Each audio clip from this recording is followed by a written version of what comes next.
the basis of all independence.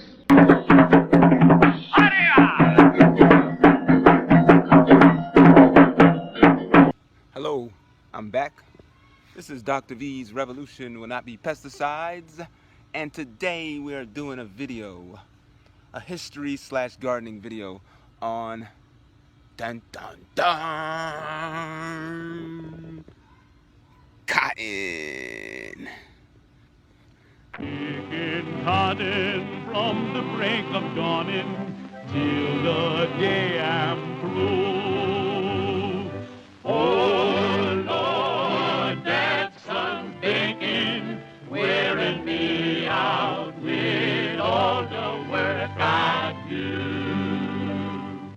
I know I'm probably getting a little bit of some weird reactions here to me doing a cotton video, and what I've noticed over the years, ever since I started growing cotton, is that I've had a lot of my friends of the African descendant persuasion asking me why in the heck I am growing cotton, because it seems as if the tumultuous history of the African American in this country has led African Americans to fear a plant that looks like this. Dun dun dun. Boy, they sure did do a number on us with this slave trade. Because it seems like every time I have an African American friend in my backyard, they seem to be terrified by the appearance of the cotton.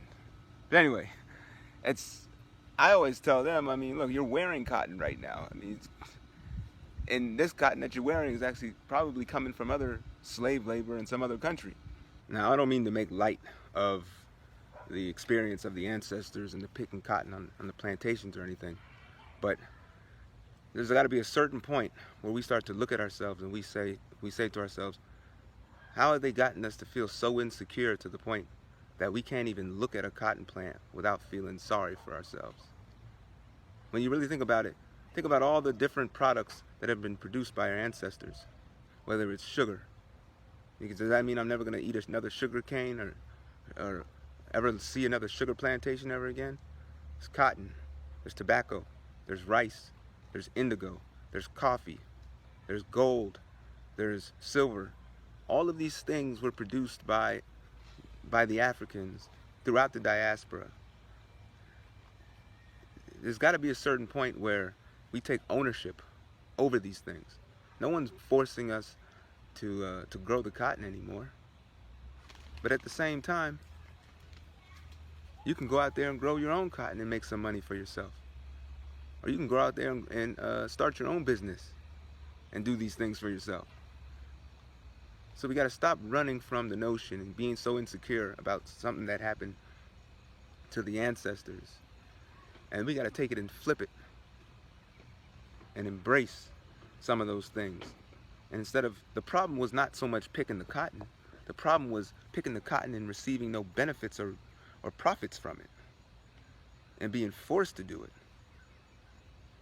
But yeah, I got this cotton in my backyard, but no one's forcing me to do this. Shoot, I'll grow a whole cotton patch back here if I had to. But as long as I'm receiving and reaping the own benefits of my own labor, that's where the solution comes in. Anyways, that's beside the point. I started growing cotton a couple of years ago when a colleague from work, he actually gave me a branch of cotton because he knew that I was teaching on African American history and stuff. And he's decided, he had a neighbor that was actually growing cotton, and then he knew I was gardening as well, so he ripped off a branch from the cotton tree near his house, and then he gave me a piece of it. And so the little piece that he gave me, I decided to actually plant it a few years ago, and then I've been kind of like recycling the growth ever since. So this is last year's cotton plant that I had, right? It is, I've taken the cotton out of it, and I've taken the seeds out of the cotton, and here's what the seed looks like. And I've taken these little seeds and I planted them. This plant that I have here, I planted in March. This is September, so that's 6 months.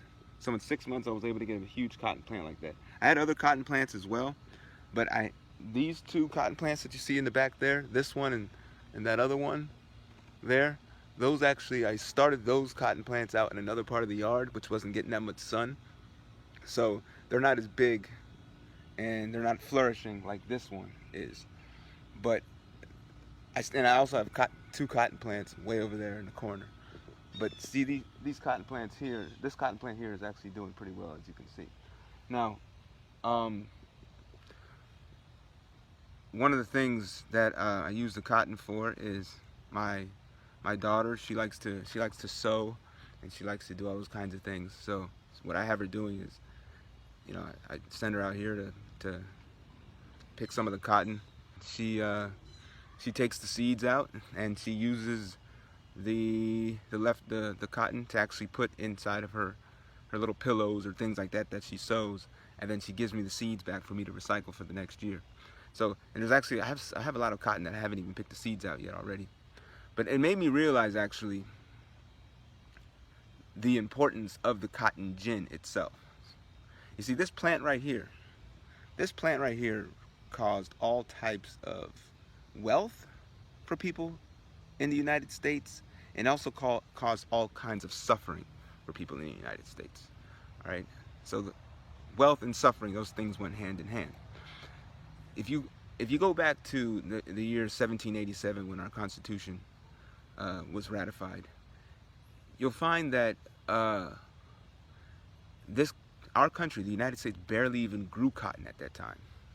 All right, but then one thing happened. Oh, a couple of things happened actually. First, there was the invention of the cotton gin in 1793. Well, with the invention of the cotton gin comes the expansion of slavery, the extreme expansion of slavery. All right. So, for instance, in the year 1790, there were 694,280 enslaved people of African descent in this country, and by the year 1860, there were 3.9 million slaves in this country. Okay, and then here are some numbers. Right? With the expansion of slavery comes the expansion of cotton, and with the expansion of cotton comes the expansion of wealth. The southern cotton was linked to northern textile industries, so don't think that there was a separation between the northern textile industries itself and the cotton. All right, these things were inextricably linked. To see, so by 1860, slaves are worth 3 times as much as all money in the U.S. banks. Slaves are worth 7 times the value of currency in circulation.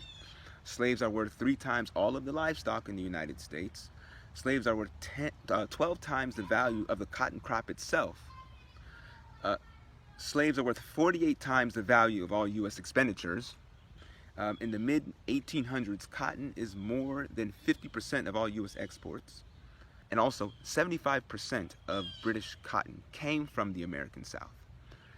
And also, 40% of British exports were cotton textiles.